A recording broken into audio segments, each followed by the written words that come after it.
Alors, Corvette crée de nouvelles surprises ici cette année au salon de Los Angeles avec 3 mois après le lancement de la nouvelle Corvette C8 Stingray, sa déclinaison cabriolet.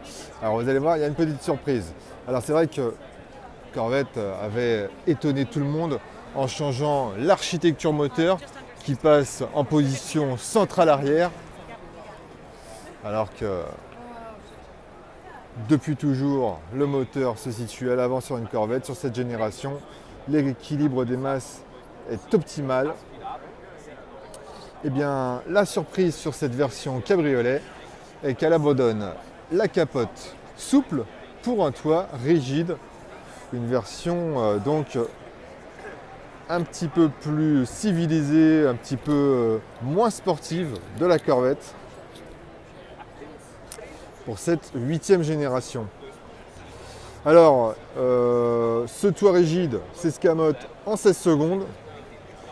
Le surcoût devrait être relativement limité, environ 7500 $, soit moins de 7000 € par rapport à la version coupée, ce qui devrait porter les tarifs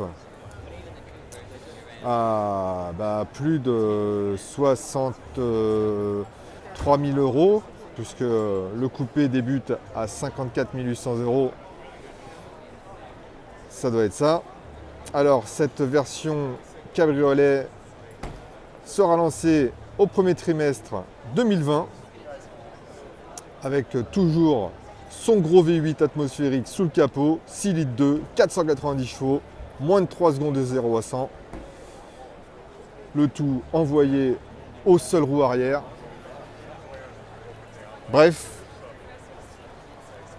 la Corvette n'a pas non plus perdu toute son âme. Moi, j'aurais même tendance à dire que finalement, elle se bonifie avec son temps. Elle s'adapte pour pouvoir continuer à lutter avec ses concurrentes toujours plus pointues. Et cette génération, même si son style est peut-être un petit peu plus clivant par rapport aux autres générations, aux précédentes, eh bien, c'est l'une de celles qui donne le plus envie de la découvrir sur la route. Une Corvette, malgré tout ce qu'on pouvait en penser, ça se conduisait très bien, c'était très sain sur la route. La voiture était très bien équilibrée. Si la marque a décidé de changer l'architecture de la voiture, c'est qu'à mon avis, ça doit devenir assez exceptionnel. Donc à découvrir très bientôt.